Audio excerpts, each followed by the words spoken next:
Have you started a bunch of online projects, but unfortunately are sitting maybe half finished on your computer hard drive? Yeah, me too. That's kind of how I operate. I start new things, but I get distracted so easily. What happens? Why does that happen? I think it's because the internet shows us so many things now.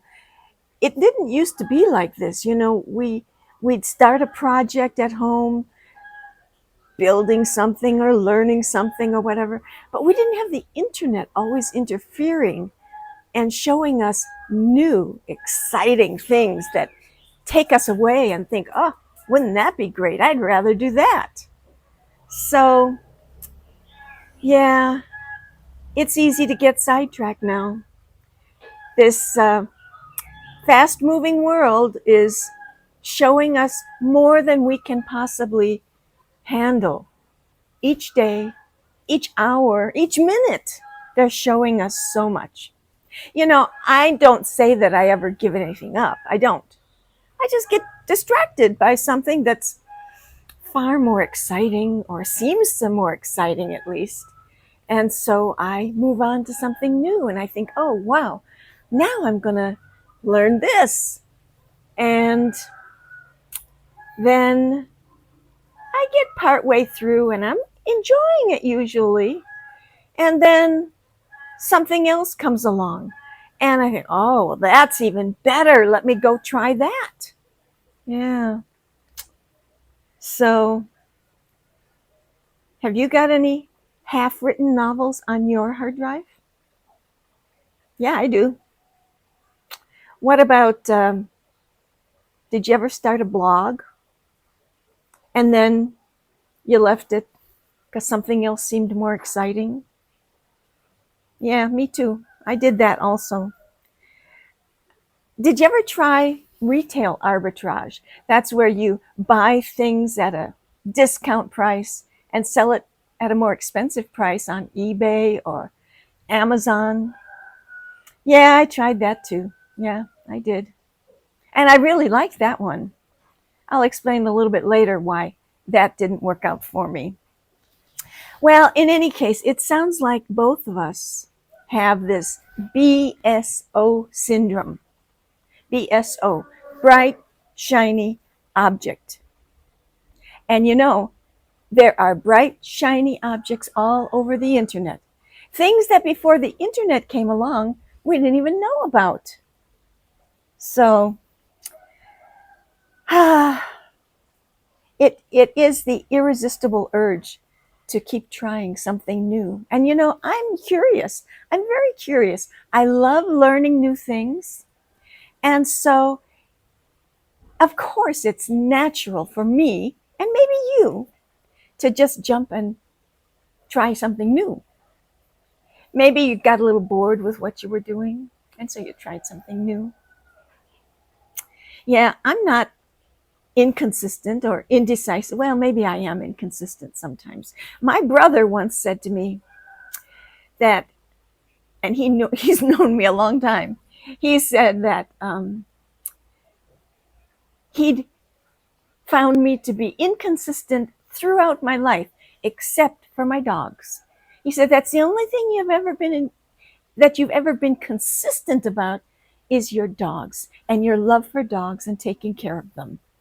And I sat back and, he was right.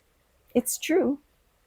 However, I may have found some new things that I'm going to be more consistent about. Well, yeah, I think I mentioned that I've got some half-finished novels. Actually, I finished some novels.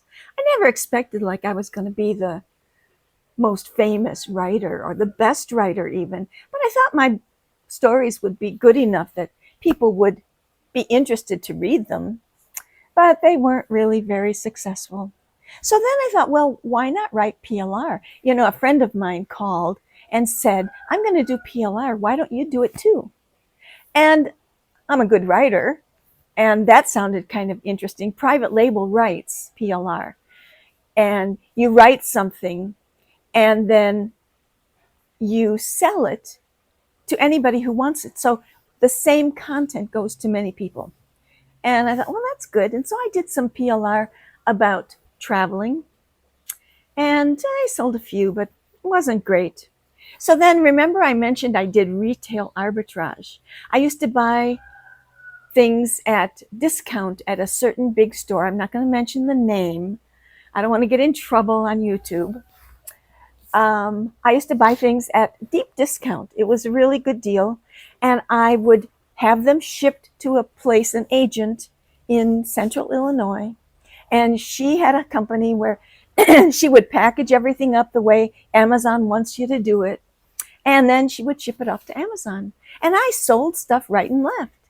But I had a big problem with that one single big company that was where I got almost all my items from, because they gave the best discounts. They kept canceling my orders. I don't know why. Maybe because I was in Indonesia? I don't know. I spent hours and hours on the phone with them, with their customer service, trying to figure out why in the world they were constantly canceling my orders. And they could never find a good reason. And I asked them, please put it in the computer that they should not cancel my orders. They said, look, this will never happen again. Guess what? It happened again and again and again. And every time they promised, it never worked. So finally I said, oh, I can't handle this anymore. So, and yeah, I had other projects too, but I'm not going to even bother you with those. But now I'm with YouTube. And you know what? That's not a bright, shiny object. In fact, YouTube really fits me perfectly. At least I think it does. You know, as I said, I'm not indecisive. I'm not, well, I am inconsistent to some degree. I guess if you were to look at the real definition of being inconsistent, I would fit right in there. But that was always because something better came along. But with YouTube, I fit. It's like my hand in a glove that fits perfectly. You know, I have a lot of stories. I have so many experiences over the course of my life. You know, I'm 80 years old and I've learned so much. And I was a tour director for 18 years. I taught English here for 15 years in Indonesia. And from all the stuff that I've done and the jobs that I've had, I have got so many stories, experiences that I think I can share with people. And it'll be a win for me because I get to share my life. But it was a win for the viewer as well because they get to maybe think, oh, well, maybe I'm not alone. I thought I was the only one who did that. How many times have I thought that? When I heard some other story about someone feeling bad about something, and I thought, gee, I thought I was the only one. Well, you know what? None of us are ever the only one who's upset about something or experiencing something in a bad way or whatever. So YouTube really works for me. I love making the videos. It was hard at first. Let me tell you, it was really hard. I spent all day, every day for many weeks learning how to do everything. You know, it seems so easy. Make a video, upload it to YouTube, and bingo. Well, there's a whole lot more to it than that. And I'm not going to go into all of that right now because that's not what this video is about. But just know that I think I have finally found the project that I'm going to stick with, YouTube, making videos on YouTube. Now, don't get me wrong. The temptation still faces me almost every day because whenever I turn my computer on, I've got all those emails saying, wouldn't you like to try blah, blah, blah? Or wouldn't you, you know, I unsubscribe so much. And then the next day I've got a whole bunch more. So temptation is still there. And I have to tell you that there are times when I think, oh, well, maybe I should try that. But you know what? I think I'm pretty well. You know, I just remembered something. It was maybe a few months ago. I was already doing YouTube. When I got an email or I saw an ad online or something about making dog collars. And now, I love my dogs. And wouldn't it be fun if I could make dog collars that they would look just like I had made them and they would be so special? Well, I almost signed up for that course, but I didn't. I resisted, at least for the moment, because you know what? I still have that link in a list of things that I think one day I'm going to check it out. But most of the time, I can resist. The ones that I don't resist, and I'm glad I don't resist, is art projects, because I'm still, even though I'm making videos on YouTube, I'm still painting and doing my artwork. And so when a project or a course comes along to do some kind of special art, I still go for that. But in the past, I used to buy every art project, every art course that came along. Now I'm not. I'm being much more careful. And I used to think that this business of me not being consistent and flitting from one thing to another, one project to another, never finishing anything, I used to think that was a real deep flaw of my own. And I think I'm now understanding that it's not a flaw at all. It's a way that I've learned new things. I've picked up so many skills, so many different things from all these different projects that I've done over the years. And that gives me lots of stuff for me to talk on YouTube about. So, and you remember I mentioned that friend who said, hey, let's do PLR? Well, she's the one who called me one day and said, I'm going to make videos on YouTube. Why don't you do the same thing? And you know what? She and I are both doing the same thing. We have our own channels, totally separate. They're not even similar. And we strategize once or twice a week. We get on the phone, do a video call, and we talk about our strategies and so forth. And I don't know about her, but I get so much out of those phone calls. So even though it didn't work for our PLR, it's doing well for making YouTube videos. And YouTube now feels kind of like a home for me because it fits me so well, like I've mentioned. So maybe I was just never meant to be the best novelist, and maybe I wasn't meant to be the PLR queen or the Amazon bestseller, whatever. Anyhow, so I think my superpower is something different. And it comes from all those other things. My superpower is sharing things that I have experience with and just making people feel like, well, they're not alone in the world.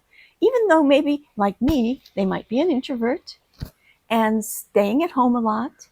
But look, you can check out people on YouTube and get some feeling or some idea about what they've done throughout their lives. Yes, I am an introvert. There's no question about it. When I've had to do things that were in groups, it has been agony for me. And I'll talk about that more when I do YouTube videos about my tour directing life, because that was a big challenge for me. But I managed. Anyhow, so yeah, I'm sitting here now in front of the camera with no, there's no lights on. I've got natural light. I'm sitting outdoors on my terrace, and the microphone is here, and I put it on noise canceling so that hopefully you won't hear too many of the next door neighbors' roosters. There goes one right now. Did you hear that? Not too many of those you'll hear, or maybe if you do hear them, they won't be as loud, because this very tiny and not very expensive microphone does have noise canceling. So I'm very glad for that, because I can sit here and I don't have to worry about whether the roosters here crow all day long. They don't understand that they're supposed to do that in the morning to wake us all up. So I can't be worried about that. And maybe once in a while I will chase a few bright, shiny objects, but this bright, shiny object, this one making YouTube videos, is here to stick. And I'm going to keep doing it. And I hope you find something that you stick with as well. Or maybe not. Don't worry about it. If you're not sticking with something, don't worry about it. Just keep going on, trying new things and enjoying life. That's what it's all about. So thanks for letting me share this with you. And if you have suffered or been concerned that you might have BSO syndrome, bright, shiny object syndrome, leave me a note, a comment below this video, and let me know how you deal with it. So thanks for watching. Bye for now.